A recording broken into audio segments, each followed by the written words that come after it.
여러분은 경찰 공무원하고 소방 공무원하고 이들 중에 어느 쪽을 더 자주 보았다고 기억을 합니까? 사실 경찰은 교통경찰을 제외하면 별로 볼 일이 없죠. 그것은 소방공무원하고 거의 같다. 그렇게 이야기할 수 있겠습니다. 그렇다면 국민들이 경찰 공무원 그리고 소방 공무원을 어떤 공무원이라고 인식을 할까? 이것은 좀 이야기하기가 어렵겠죠. 자주 안 봤으니까. 그렇다면 일반적인 이야기는 아니지만 주위에서 어린아이들이 어떻게 행동하는가 하는 것을 잘 관찰해 보면 그들의 좀 나름대로 특이하고 그렇더라고 하더라도 좀 소박한 그런 판단을 우리가 읽을 수 있습니다. 아이들을 보게 되면 아주 쉽게 그런 것을 알아차리게 되는 것이죠. 그래서 그런 소소한 이야기부터 시작을 하려고 합니다. 일단 경찰 공무원은 법적으로 현재 국가직 국가공무원입니다. 소방공무원은 지방공무원이죠. 이것은 우리가 누구나 알고 있는 사실인데, 그러면 우리가 알고 있는 어떤 체제라든지 또 법적으로 어떻다 그런 것을 떠나서 그저 아직 미숙한 인간이 보았을 때 어떤가? 여러분은 여기에 동의하지 않을 수도 있습니다. 그런 점을 감안해서 들어주기 바랍니다. 우선 아이들이 경찰 하면은 아이들은 당연히 구분을 잘 못하죠. 그래서 경찰은 일반 경찰보다는 형사 이렇게 생각을 합니다. 예를 들자면 수사반장 그렇게 생각을 하는 것이죠. 그리고 소방관 하면은 불 끄는 소방관을 본 적도 있지만 영화나 이런 데서 본 적도 있지만 TV에서 더 자주 보았던 그런 소방 공무원은 119 아저씨가 되겠죠. 이 양쪽 다 아이들은 더 숫자가 많은 일반 경찰하고 불 끄는 소방관에게는 별로 관심이 없습니다. 그런데 관심이 아주 없는 것은 아닙니다. 아이들은 경찰차를 아주 좋아합니다. 마찬가지로 소방차, 불자동차도 관심이 많고 좋아하죠. 아이들은 경찰 공무원은 모두 형사로 오해를 하고, 그리고 소방관 하면은 119 아저씨로 오해를 한다. 오해라기보다는 그저 그것밖에 머리에 없는 것이죠. 그래서 경찰 공무원을 보면 이것도 어느 TV에서 보았던 것인데 어린아이가 거수경례를 하는 것을 본 적이 있습니다. 아이의 인식이 그렇다 하는 것이죠. 그런가 하면 119 아저씨는 어떤 일을 하는 분들이냐 이렇게 물어보면 남을 돕는 것을 좋아하는 사람이라고 이야기를 합니다. 그런데 이것이 그냥 좋게 좋은 사람들이라고 생각하는구나 이렇게 보면 잘못 알아듣는 것이죠. 다시 말해서 119 아저씨는 남을 도울 일이 없으면 살 필요가 없다. 이렇게 이해를 하면 바로 이해한 것이 될 겁니다. 좀 강조를 하면 그렇다는 것이죠. 그래서 어떤 어린아이를 보면 119 아저씨가 곤란해지지 않도록 무엇인가 할 일을 찾아서 시켜주어야 하겠다 하고 곰곰 생각하는 그런 아이도 보았습니다. 물론 이것은 방송 홍보의 악영향이라고 하겠죠. 그리고 역시 아이들이 방송을 통해서 이 경찰 공무원 혹은 소방 공무원을 보기 때문에 그들에 대해서 어떻게 대우를 해야 하는가, 그런 인식도 이런 방송의 영향으로 좀 왜곡되어 있기는 합니다. 예를 들어서 형사 같은 경우에는 그냥 음식 그릇만 내주면 무례하다고 생각을 해서 반드시 쟁반에 받친, 그리고 음식은 한 6개장 정도를 대접해야 한다, 그렇게 여기고, 거기에 비해서 119 아저씨는 계단에 앉아서 컵라면을 먹는 것이 가장 자연스럽다. 생각의 폭이 좁은 아이들이니까 이해를 해 주십시오. 그런 대답을 합니다. 그리고 경찰 공무원은 소방관보다는 세다.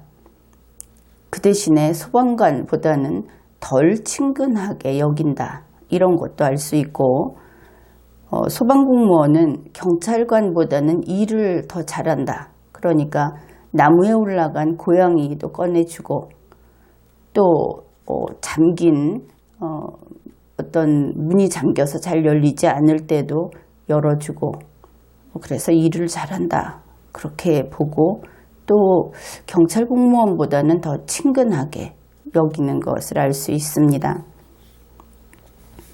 각각 장단점이 있죠. 어린아이에게, 아이들에게 인기 투표를 해서 표를 많이 받고 싶다고 한다면은 소방공무원 쪽이 경찰 공무원보다는 더 유리할 것처럼 보입니다. 주위를 살펴보면 경찰서 옆에 소방서가 있는 경우가 흔하죠.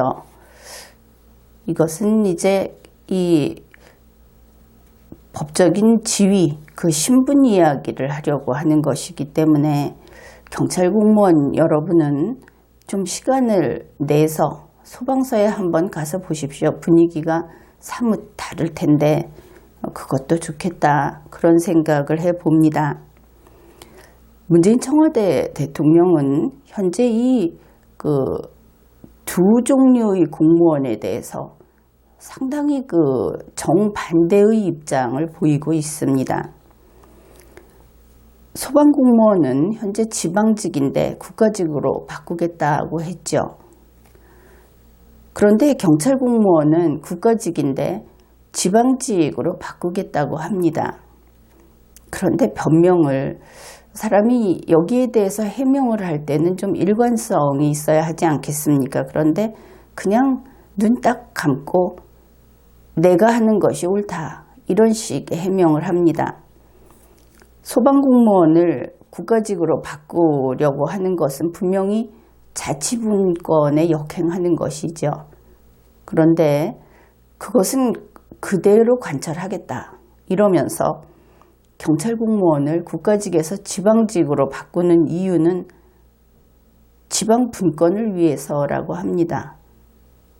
아주 이상한 논리를 펴는데, 여기에 사실 문제는 이러한 이야기를 하는데도 거기에 제대로 반론을 펴지 못하고 그것을 거부하겠다고 하지 못하는 국민이 문제가 되는 거다. 이제는 그렇게 이야기할 수밖에 없습니다. 국민이 제동장치를 가동시키지 못한다면 상대방이, 문재인 청와대 대통령이 자기 하고 싶은 대로 하는 것은 도리 없다, 그냥 감수하고 살아가겠다고 한다면 어쩌겠는가, 그렇게 되는 겁니다. 스스로 자기를 지켜야 하겠죠. 이러한 문제점, 어째서 이렇게 상반되는 방향으로 일을 추진하려고 하는가 하는 데 대해서 행정안전부 차관 윤종인이라는 공무원은 이렇게 이야기를 합니다. 전국 곳곳에 있는 주민들이 받는 소방 서비스의 수준이 동일해야 한다. 그렇다면 이 소방직을 국가직으로 전환을 해서 지역마다 다른 주민에게 서비스할 것이 아니고 전 국민에게 동일한 서비스를 해야 한다. 그래서 소방직은 국가직으로 바꾸려고 하는 것을 지금 추진하고 있다. 이렇게 당당하게 설명을 했습니다. 그러면 경찰은 어떻습니까? 경찰은 전국 각 지방마다 있는 주민들이 동일하게 경찰 서비스를 받을 필요는 없다고 하는 것이겠죠. 정반대의 논리가 성립이 되려면, 그러면 경찰은 어떤 곳에서는 필요하고 어떤 곳에서는 필요하지 않다는 인식을 가지고 있다. 그것을 알 수 있는 겁니다. 경찰 공무원 여러분은 결코 동의하지 못하겠지만 이런 인식을 지닌 것이 현재의 정부다. 그것을 알아야 하겠습니다. 경찰 공무원을 지방직으로 바꾸려고 하는 데에는 온갖 이유가 붙어 있습니다. 자치분권을 위해서다. 또 수사권 조정 때문이다. 그렇게 이야기들을 하는데 이제 정작 행정안전부에서는 수사권 조정과는 관계없다 하는 것을 2019년 들어서 공개적으로 밝힙니다. 그러나 그것과 다르게 수사권 조정이라고 하는 것하고는 대부분의 현재 경찰 공무원은 관계가 없죠. 자신이 형사가 아니라면 관계없는 이야기입니다. 그리고 경찰 공무원의 대부분은 형사가 아니죠. 형사는 상대적으로 그 수가 적습니다. 그러면은 지금 경찰 공무원을 이렇게 바꾸려고 하는 것이 과연 개혁이냐? 이것은 개혁이라고 할 수는 없고 그냥 경찰 공무원이 국가직 공무원에서 지방직 공무원으로 되는 겁니다. 그것을 문재인이라는 공무원이, 대통령인 공무원이 원하기 때문에 그렇게 되는 것이죠. 여러분의 그 운명이 문재인 청와대 대통령의 기호에 따라서, 그의 마음에 따라서 지금 10몇만이나 된다고 하는 이 경찰 공무원, 그리고 그 경찰 공무원의 가족들, 그들의 운명, 삶의 환경이 바뀌어버리는 겁니다. 국민의 뜻에 의해서 국민의 공존을 위해서 이러한 시스템을 바꾸는 것은 도리가 없다고 하겠지만 어느 개인이 굳이 그걸 원하기 때문에 그렇게 가는 것을 우리는 독재라고 합니다. 경찰 공무원 여러분은 독재의 피해자인 것이죠. 그러면 실제로 무엇이 어떻게 바뀌는가, 그런 이야기를 해보기로 하죠. 마침 여기에 대해서 김부겸 행정안전부 장관이 거의 마지막 업무라고 할 수도 있는데, 시기상 2019년 3월 11일 2019년도 행정안전부 업무 보고를 했습니다. 이 경찰과의 관계는 이렇습니다. 경찰 공무원의 거의 최상급 지휘를 하는 곳이 행정안전부이죠. 그 뒤에 대통령이 있을 뿐입니다. 그러니 행정안전부 장관의 업무 보고, 거기에서 앞으로 경찰개혁을 어떻게 할 것인가 하는 이야기는 아주 중요한 결정적인 그런 자료라고 할 수 있겠습니다. 그것을 살펴보기로 하겠습니다. 김부겸 장관이 이렇게 이야기를 합니다. 안녕하십니까? 행정안전부 장관입니다. 2019년도 행정안전부 주요 업무계획에 대해 보고 드리겠습니다. 치안 사무를 지역의 권한과 책임으로 수행하기 위한 광역단위 자치경찰제를 도입하겠습니다. 소방공무원의 국가적 전환을 반드시 이루어내고 소방연구원, 소방복합치유센터 건립도 추진하겠습니다. 여기까지 우선 살펴보기로 하죠. 경찰에 대해서는 지방직으로 바꾸겠다, 이렇게 이야기한 것이죠. 소방공무원에 대해서는 국가직으로 반드시 바꾸겠다. 그러면 국가직으로 바꾸는 것이 좋은 일이구나. 이것은 누구라도 알 수 있는 겁니다. 그뿐 아니라 소방연구원도 짓고 소방복합치유센터도 짓겠다. 왜 그런가? 우리는 이것을 설명 없이도 알 수 있는 겁니다. 이것은 문재인이 아끼는 기관이구나. 그래서 이렇게 듬뿍 선물을 안겨주는구나 하는 것을 알 수 있습니다. 똑같은 공무원인데 특별한 이유도 없이 문재인이 내가 해주겠다고 했다면 해준다. 이것은 대한민국처럼 헌법주의, 법치주의 국가에서는 있을 수 없는 일입니다. 문재인의 말은 오금인 것이죠. 천황폐하의 옥음. 말이 됩니까? 그 다음에 경찰 공무원은 문재인에게 찬밥이다. 싫어하는 기관이다. 그것을 알 수 있죠. 이 문장을 여러분은 정부에서 나오는 글이든 혹은 일상생활을 하면서 어떤 글이나 말로 된 그런 정보를 정확히 읽어내는 능력을 지녀야 합니다. 지금 21세기에는 이것이 삶의 수준을 결정하는 아주 중요한 능력인 것입니다. 문장을 읽을 줄 알아야 한다. 그러면 아마 지금은 여기에 수긍을 할 겁니다. 그런데 불과 한 1년 전만 해도 어떻게 나에게 문장을 읽을 줄 알아야 한다고 하느냐, 이런 이야기를 하는 국민도 있었습니다. 이 부분을 살펴보기로 하죠. 치안 사무를 지역의 권한과 책임으로 수행하기 위한 광역자치경찰제. 한 줄도 안 되는 그런 분량입니다. 광역단위 자치경찰제가 무엇인지를 설명을 하고 있죠. 그런데 치안 사무를 지역의 권한과 책임으로 수행하기 위한 기관, 이렇게 보면 되겠죠. 그런 제도. 이것은 이렇게 나눠볼 수 있습니다. 광역단위 자치경찰이라고 하는 것은 지역의 치안 사무를 담당한다. 지역입니다. 이것은 지역의 권한으로 수행한다. 역시 지역이죠. 이것은 지역의 책임하에 임무를 수행한다. 그래서 광역단위 자치경찰제는 지역의, 말은 지역인데 바꾸면 지방의, 이 모든 것이 지방의 것이다. 그것을 장관의 말에서 다시 확인할 수 있었습니다. 김부겸 장관은 이어서 이렇게 이야기를 합니다.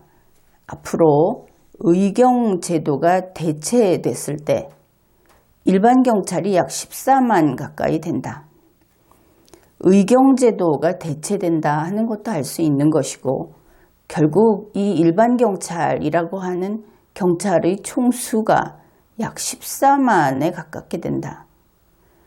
그런데 왜 이 뉘앙스가 경찰이 좀 숫자가 많아진다 하는 것을 알 수 있죠. 왜 이렇게 됐는가? 바로 문재인 청와대 대통령이 이렇게 이모저모로 움직여서 이렇게 되는 겁니다.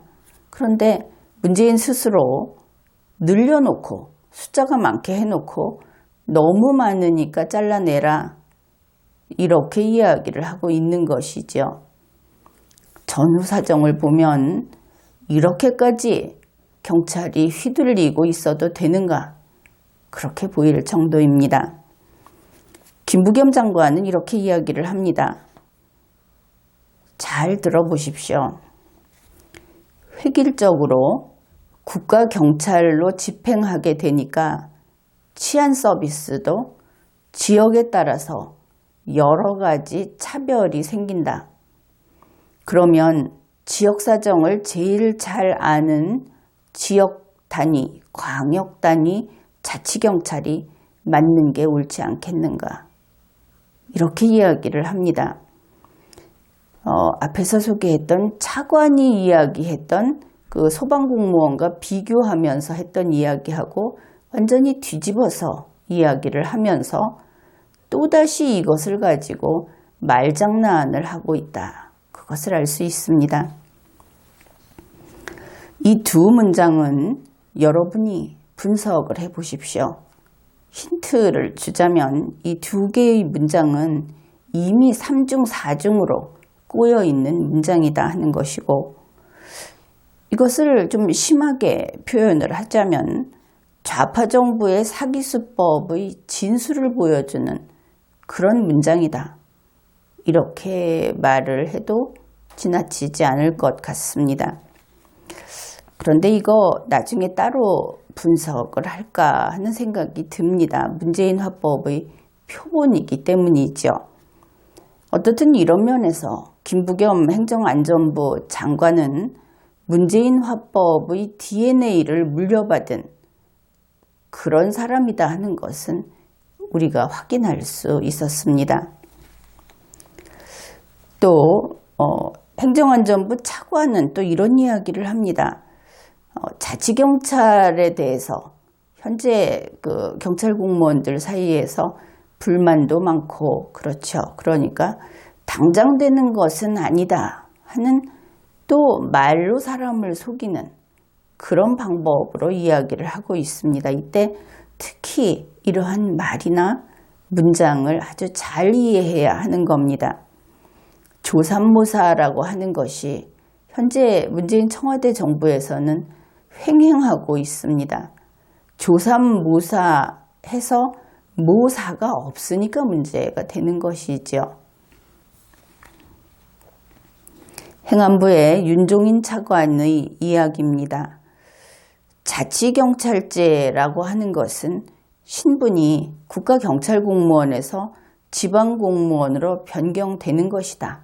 이렇게 확정을 짓습니다. 그리고 그런데 당장 다 그렇게 되는 것은 아니다 하는 것이 4만 3천 명이 완전히 이관될 때까지는, 그러니까 일정한 그 중간 지점을 잡아 놓는 것이죠. 그때까지는 국가공무원 신분은 유지된다. 그 후에 없어지겠죠.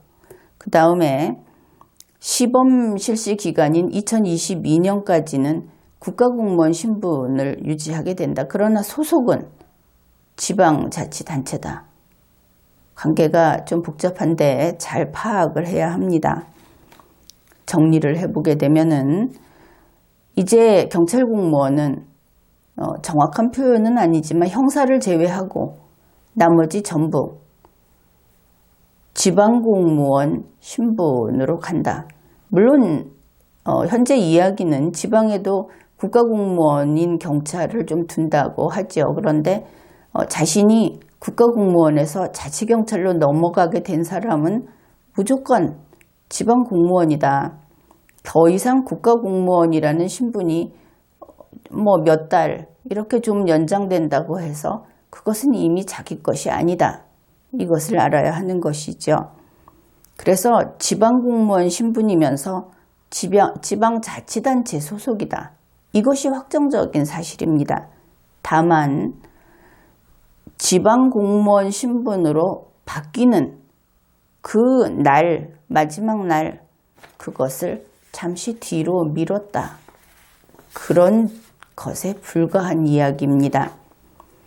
그러면서 차관은 시범 실시 기간인 2022년까지 가게 되면, 딱 그때가 되면 그러면 어떻게 할 것인가? 거기에 대해서 아주 싸늘하게 이야기를 합니다. 자치경찰로 가는 것을 거부하면 새로 뽑겠다. 결국 파면하겠다. 이런 것이죠. 그리고 결국 자치경찰제 하에서 대부분의 경찰 공무원은 반대도 못 해보고 그냥 지방직으로 가는 겁니다. 결국은 국가경찰이 아니기 때문에 겉으로 볼 때 이름은 경찰이다 이렇게 이야기하는 것은 지금의 경찰은 이제 더 이상 아니다. 이것을 확실하게 인식해야 할 겁니다. 그러면서도 고민은 있는 모양입니다. 모두 안 가겠다고 하면은 그것을 지금 두려워하고 있는 것 같은데, 그럴 경우에 완전히 신임으로 뽑아서 자치경찰을 운영할 수는 없는 노릇이기 때문에 관리자급은, 그러니까 경력이 좀 있고 직위가 좀 있는 그런 경찰관들은 좀 넘어가 줘야 한다. 근데 그런 사람들의 경우에는 혜택을 좀 주어서라도 전직을 유도하겠다, 이렇게 이야기를 합니다. 이것이 행정안전부 차관의 이번 그 답변 내용입니다.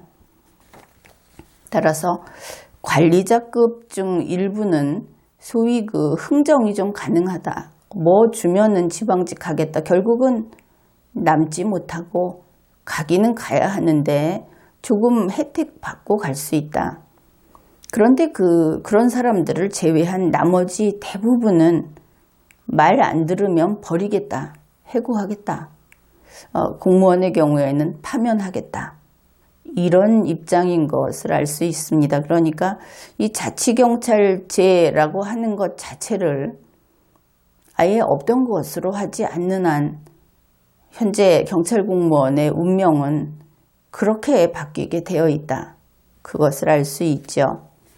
그리고 이 자치경찰제의 기준은 제주자치경찰을 그 모델로 해서 그것을 조금 바꿔서 쓰겠다고 하기 때문에 제주자치경찰의 경우에는 거의 경찰이라고 할 수 없죠.